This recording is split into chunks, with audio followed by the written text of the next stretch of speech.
Hello students, and today we are discuss about chapter number 6. Okay, the name of this chapter is बीजीय गणित मतलब algebraic expressions. Okay, तो चलिए start करते हैं. बीजीय गणित व्यंजन एक ऐसा व्यंजक है जिसमें हम मूल चिन्हों और संक्रियाओं के साथ संकेतों तथा संख्याओं का उपयोग करते हैं. ठीक है, मतलब इसमें हमारे अल्फ़ाबेट्स का भी यूज़ होता है और हमारे नंबर्स का भी यूज़ होता है. ठीक है, हमें ज्ञात है कि जब हम संख्याओं तथा बीजीय संख्याओं का अंक गणितीय संख्याओं के साथ संयोग करते हैं तो हम बीजीय गणित व्यंजक प्राप्त होता है. ठीक है, मतलब इसमें ABCD भी होती हैं और हमारे नंबर्स भी होते हैं. ठीक है, चर भी होते हैं और अचर भी होते हैं. तो चलिए, सबसे पहला है एक्सपोनेंशियल नोटेशन क्या होती है अलजेब्रिक. अब देखिए, एक्सपोनेंशियल तो हमने प्रीवियस चैप्टर्स में भी पढ़ा था कि जिसमें बेस होता है और पावर भी होती है. ठीक है, तो यही है हमारा एक्सपोनेंशियल जिसमें बेस भी होता है और हमारा पावर भी होती है. ठीक है, एग्जाम्पल देखिए, जैसे कि गुणनफल के रूप में लिखना है तो अगर हमारी r की पावर 5 तो r को 5 टाइम्स. ठीक है, घातांक के रूप में लिखना है मतलब उनको हमें पावर की फॉर्म में लिखना है. ठीक है, अब हमारा क्या है कि जैसे ये एग्जाम्पल दे दिया है कि एक नाप की लंबाई उसकी चौड़ाई की 2 गुनी होती है. ठीक है, तो ऊंचाई उसकी चौड़ाई की 4 गुनी हो जाएगी. ठीक है, लंबाई और ऊंचाई उसकी हो जाएगी. तो आपको क्या निकालनी है, इसकी अलजेब्रिक फॉर्म निकालनी है, अलजेब्रिक एक्सप्रेशन निकालना है. ठीक है, तो हम किस तरह से निकालेंगे ये हम अपनी एक्सरसाइज में देखेंगे. एक्सरसाइज नंबर 6.1 में सबसे पहला हमारा क्वेश्चन क्या दिया हुआ है, निम्नलिखित में घातांक के रूप में लिखना है. तो हमें क्या दिया है, y को 27 टाइम्स लिखना है, तो मतलब y की पावर 27. ओके, अब जैसे हमारा 25 p कितनी बार है, 3 टाइम्स, तो p की पावर 3 r की पावर 3. ठीक है, तो इस तरह से हम इन्हें एक्सपोनेंशियल फॉर्म में लिखते हैं. ठीक, सेकंड है प्रत्येक निम्न में प्रत्येक को गुणनफल के रूप में लिखनी है. अब देखिए, p की पावर 4 और q की पावर 2, मतलब p को हमने 4 बार लिखना है, 1 2 3 एंड 4, और q को हमें कितना लिखना है, 2 बार में लिखना है, तो 1 और 2. ठीक है, तो इस तरह से हमें ये फाइंड आउट करना है. नेक्स्ट हमें क्या दिया हुआ है, किसी आयत की लंबाई उसकी चौड़ाई की दुगनी है, मतलब लंबाई और चौड़ाई. आयत क्या है, एक रेक्टेंगल है, तो area of rectangle find out करना है जिसमें उसकी जो लंबाई है उसकी चौड़ाई की 2 गुनी है. ठीक है, फॉर एग्जाम्पल यदि आयत की चौड़ाई b हो तो उसका चाहिए, मतलब अगर उसकी चौड़ाई क्या है, b है. ठीक है, तो वो क्या कह रहा है, डबल है, तो वो 2b हो जाएगा. ठीक है, अब एरिया क्या होता है हमारा, l इंटू बी. अगर l ये है तो b हमारी 2b हो जाएगी, तो l इंटू बी, l कितनी है b और वो क्या है 2b, तो यहाँ क्या आ जाएगा 2b स्क्वायर, ये एरिया हो जाएगा. ठीक है, चलिए नेक्स्ट आता है टर्म्स क्या होती हैं अलजेब्रिक एक्सप्रेशंस की. देखिए, कुछ टर्म्स होती हैं जैसे कि आपकी किसी एक संख्या का संख्याओं मतलब अक्षरों के साथ जब हम लिखते हैं, हो सकता है कि उसमें सिर्फ एक ही नंबर हो, ठीक है, या एक ही अल्फाबेट हो, या 2 हो, प्लस का और माइनस के साइन. ठीक है, ये हमें पता है एक्सप्रेशंस में क्या आते हैं, अलजेब्रिक एक्सप्रेशन में प्लस माइनस मल्टीप्लाई और डिवाइड. ठीक है, हो सकता है वो सिंगल नंबर हो या उसमें एडिशन हो रहा हो, सब्ट्रैक्शन हो रहा हो, मल्टीप्लाई हो रहा हो. तो ये सब जो है हमारी टर्म्स होती हैं. इसमें सबसे पहले है काइंड्स क्या है अलजेब्रिक एक्सप्रेशन के. तो देखिए, सबसे पहला आता है एक पदीय मतलब मोनोलॉमियल एक्सप्रेशन जिसमें सिंगल नंबर होता है. 9 है, 3x 4xy, तो ये सिंगल होते हैं, ये मोनोलॉमियल कहलाते हैं. द्विपदीय मतलब जिसमें 2 नंबर होते हैं, 2 डिजिट्स हैं, या फिर एक आपका एक्सपोनेंशियल फॉर्म में है 7x प्लस 9 है. ठीक है, और ट्राइनोमियल मतलब जिसमें 3 होते हैं. ठीक है, तो चलिए अब हम इसको सॉल्व करते हैं कि किस तरह से. इसके बाद हमारे फैक्टर्स आते हैं. फैक्टर्स हमें पता है कि फैक्टर्स क्या होते हैं. ठीक है, नेक्स्ट आते हैं कॉफिशिएंट. अब कॉफिशिएंट क्या होते हैं, कॉफिशिएंट होते हैं कि जो x और y के साथ हमारा जो नंबर होता है वो हमारा कॉफिशिएंट कहलाता है. ठीक है, देन लाइक और अनलाइक फ्रिक्शन. लाइक फ्रिक्शन में क्या है, जिसमें जो आपकी अल्फाबेट्स हैं वो सेम होते हैं, then we should say that it is a like friction. ठीक है, these are the like terms. Unlike में क्या होता है, देखिए यहाँ पे x की पावर 1 है, यहाँ x की पावर 3 है, यहाँ x की पावर 2 है, ये अनलाइक होते हैं. ठीक है, नाउ दी पावर्स, अब हमें पावर पता है, ठीक है, घात के अगर हमें पावर्स बतानी है तो कितनी सबसे हाईएस्ट पावर कितनी होगी तो वो हम बता सकते हैं, ठीक है। चलिए अब हम इसकी एक्सरसाइज देखते हैं। देखिए सबसे पहले क्या है, निम्न बीजीय व्यंजकों के सभी पदों को लिखिए। अब इसमें सभी पद लिखने हैं तो 2m -3 इस तरह से सब लिखने हैं। इसमें आपके मोनोनोमियल, ट्राइनोमियल, बाइनोमियल बताने हैं तो हम देख के बता सकते हैं, जिसमें 2 हैं वो 2, 3 है तो ट्राइनोमियल, इस तरह से।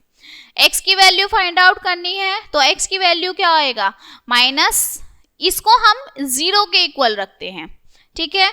तो देखिए -6xy², तो x की वैल्यू क्या है, -6y² है, ठीक है। ऐसे ही यहाँ पे x की वैल्यू -8 है, तो इस तरह से हमें फाइंड आउट करना है। Then these are the equations, okay, तो हमें इसको ये फाइंड आउट करनी है। क्लियर? देखिए तो इस तरह से हम इन्हें क्या करेंगे, फाइंड आउट करेंगे। तो इसमें हमें क्या बताना है, घात बताना है, पावर बतानी है, तो हमें पावर पता होनी चाहिए, ठीक है। तो x6.2 एक्सरसाइज को देखते हैं और इसे सॉल्व करते हैं। सबसे पहला क्वेश्चन हमारा, जैसे कि हमारा क्या था, एग्जाम्पल में था कि बीजीय व्यंजकों के सभी पदों को लिखना है। तो सभी पदों को लिखने के लिए x की पावर 5, 15, ठीक है, फर्स्ट पार्ट में ये, सेकेंड पार्ट में क्या हो जाएगा 8xy, ठीक है, फिर -3x², फिर -y², फिर 3, इस तरह से ये करने हैं, ठीक है। नेक्स्ट है निम्नलिखित में एक पद, अब आपको मोनोनोमियल, ट्राइनोमियल, बायोनोमियल, तो फर्स्ट वाला क्या है, मोनो है, सेकेंड वाला बायो है, फिर ये ट्राइनोमियल है, ठीक है। नाउ इसमें से हमें x की गुणांक लिखिए, तो x की क्या होगा 21, यहाँ सेकेंड वाले में क्या होगा -4z, थर्ड में -8y²z, इस तरह से लिखना है, ठीक है। जैसे हमने एग्जांपल्स किए थे सेम हमारे क्वेश्चंस हैं। अब इसके बाद क्या है, बीजीय व्यंजकों में प्रत्येक पद के संख्यात्मक गुणांक लिखने हैं, संख्या नंबर्स लिखने हैं। तो x की क्या है 1 है, ठीक है। इसके बाद ये आपकी जो संख्या वाले पद हैं वो लिखने हैं, -2, 4 है, -5, इस तरह से, ठीक है। नेक्स्ट है इसमें हमें क्या लिखनी है, घात लिखनी है, पावर लिखनी है। तो क्या है, पावर 2, यहाँ पे पावर 3, यहाँ पे 3 और 2 दोनों हैं, ठीक है। तो इस तरह से ये लिखने हैं। और इसके बाद है पद संगीत के समान पदों की पहचान। अब हमें समान पदों की पहचान, तो इक्वल्स कौन कौन से हैं, जैसे x² + xy -4x² -6xy + 9xy -3 + x। अब हमें ये क्वेश्चन दिया हुआ है, अब हमें इसे क्या करना है, देखिए x वाली, पहले हम x² वाली वैल्यू लिख लेते हैं, x² -4x² + xy -6xy + 9xy -3 + x, ठीक है। अब देखिए ये हो जाएगा -3x²। अब हमें क्या करना है, या तो पहले प्लस वाली यहाँ लिख लीजिए 10xy -6xy -3 + x, ठीक है। तो यहाँ हमारा -3x² + x, minus minus plus, लेकिन साइन माइनस का, तो यह -16xy -3, और यही हमारा आंसर है, ठीक है। अब चाहे तो आप x की वैल्यू बाहर निकाल लीजिए, यहाँ हो जाएगा -3x + 1, यहाँ आएगा -16y -3, ओके। तो इस तरह से आप इन्हें लिख सकते हैं। क्लियर? चलिए आगे चलते हैं, ऑपरेशंस ऑफ अलजेब्रिक। अब ऑपरेशंस क्या हैं, तो ऑपरेशंस हमें पता है अलजेब्रिक एक्सप्रेशन में या एडिशन होता है और सब्सट्रैक्शन होता है, ठीक है। तो एडिशन है तो हम एडिशन करेंगे और सब्सट्रैक्शन है तो हम सब्सट्रैक्शन करेंगे, ठीक है। चलिए एक्सरसाइज नंबर 6.3, इसमें हमें इन्हें सॉल्व करना है। तो देखिए क्वेश्चन नंबर 1 में दिया हुआ है 7a + 5b + 2a - 6b, ठीक है। तो a वाली वैल्यू एक साथ लिख लीजिए, +2a + 5b - 6b, ओके। तो ये आ गया 9a प्लस, यहाँ प्लस का साइन नहीं आएगा, 9a - बी, और यही हमारा आंसर है। ठीक है,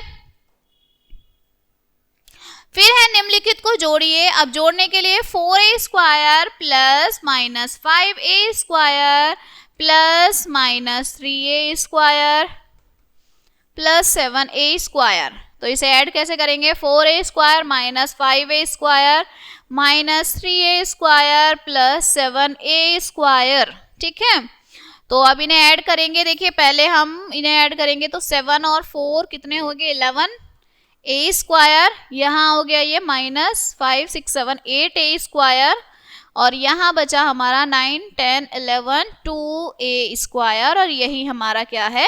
आंसर है। ठीक है, इस तरह से हम इन्हें ऐड करेंगे। फिर है निम्नलिखित व्यंजकों को घटाइए। अब इन्हें हमें माइनस करना है, तो माइनस करने के लिए देखिए कैसे, में से इसे माइनस करना है, इसमें से, तो 2x स्क्वायर माइनस 7xy में को माइनस करना है x स्क्वायर माइनस 3xy से। अब देखिए जब हमारा बाहर माइनस का साइन होता है तो अंदर ब्रैकेट वाले हमारे सारे साइन चेंज हो जाते हैं। तो 2x square minus 7xy minus x square plus 3xy। ठीक है, x स्क्वायर वाली वैल्यू एक साथ लिख लेंगे, माइनस 7xy और प्लस 3xy, ये हुआ x स्क्वायर माइनस, ये 7 में से 3 माइनस करेंगे तो देखिए 4 5 6 7 4xy, और यही हमारा आंसर है। ठीक है, इसी तरह से हम बाकी भी ये ऑपरेशन सॉल्व करेंगे। फिर है राजू ने ये इक्वेशन के लिए, किताब के लिए और ये कमीज के लिए खर्च किए, कुल कितने रुपए खर्च हुए टोटल बताना है। तो क्या करेंगे, इन्हें हम ऐड कर देंगे। ठीक है, त्रिभुज का परिमाप ज्ञात कीजिए, मतलब ट्राइंगल का निकालना है, और ट्राइंगल में क्या होता है? a प्लस बी प्लस सी, तीनों को ऐड कर देना है। ठीक है, इसको 0 में से घटाइए। अब इसमें से माइनस करना है, 0 में से इसे माइनस करना है, तो हम कैसे माइनस, जैसे हमने बाकी इक्वेशंस किए हैं ऐसे ही इसे सॉल्व करेंगे। ठीक है, तो सारी इक्वेशंस इसी तरह से हमारी सॉल्व होनी है। अब आती है हमारी मल्टीप्लीकेशन। अभी हमने एडिशन और सब्सट्रैक्शन देखे, अब हम मल्टीप्लाई देखते हैं। ठीक है, तो देखिए मल्टीप्लाई में सेम वही रूल्स हैं जैसे हमारे होते हैं। अगर पावर सेम है, अगर हमारा बेस सेम है, पावर अलग है, तो पावर ऐड कर देंगे। ठीक है, और अगर वो मल्टीप्लाई में है तो ऐड होगा, डिवाइड में है तो वो माइनस हो जाएगा। ठीक है, तो चलिए इसका हम सॉल्व करते हैं।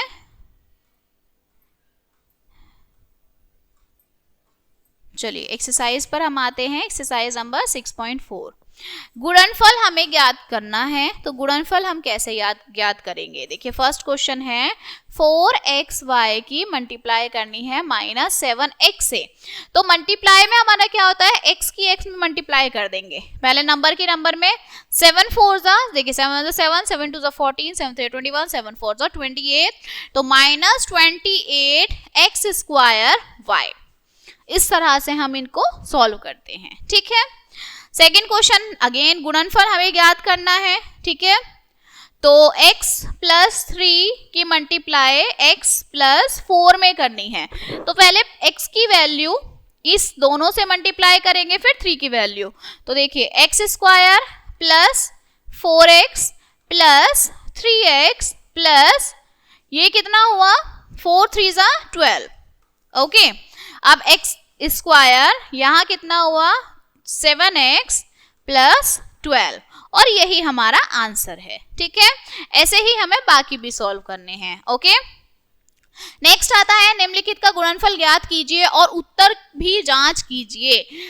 अब पहले हमें इनकी मल्टीप्लाई करनी है। देखिए क्वेश्चन है 7pqr, ठीक है, इसकी मल्टीप्लाई करेंगे 3p स्क्वायर q में, और फिर मल्टीप्लाई करेंगे माइनस 2pr स्क्वायर। ठीक है, तो इनको गुणनफल हमें ज्ञात करना है। तो देखिए मल्टीप्लाई करने के लिए सबसे पहले 7 3 जा 21 और 21 2 जा यहाँ आया 42, तो ये तो हमारा 42 हो गया, माइनस माइनस प्लस हो गए।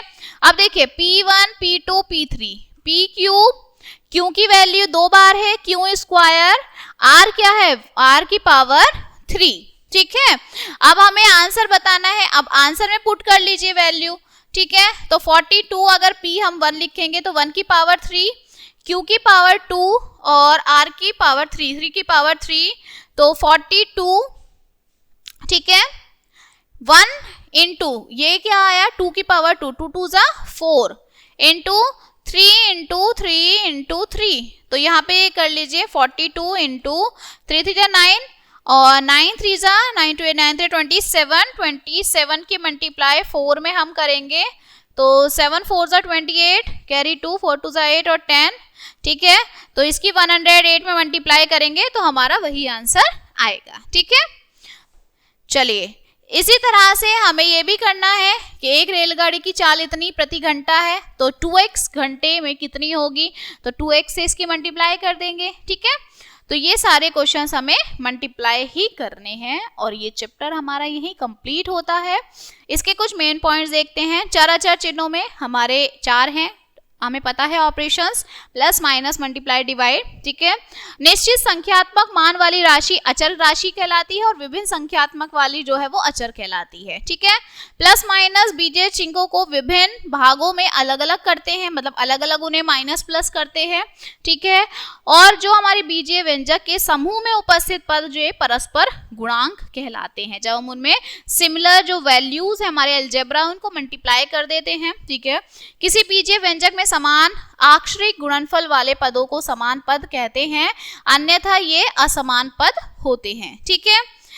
समान पदों को जोड़ने या घटाने में हम पदों के समूह बनाकर उनको हम समूह बना लेते हैं कि जिन जिनको हमें प्लस करना है एक साथ सेम यूनिट वालों को, ठीक है। इस तरह से हम व्यंजक जिसमें केवल एक पद की एक पदीय व्यंजक, 2 पद में द्विपदीय और जिसमें एक होगा तो उसे मोनोनोमियल, 2 है तो बायनोमियल, 3 है तो ट्राइनोमियल, ठीक है। बीजीय व्यंजक में चर की सबसे बड़ी जो घात को बीजीय व्यंजक की घात कहलाते हैं, मतलब जो हमारा पावर होती है, ठीक है। a के इक्वल -1a -a लिखा जाता है, ओके। और यदि एक बीजीय व्यंजक में 2 चर हों तो हम पूरे पद की घात के लिए सभी चरों की घातों को जोड़ लेते हैं, मतलब सारी पावर्स हैं उन्हें हम जोड़ लेते हैं। Clear? So this chapter is completed now and we will meet on the next chapter. Thank you.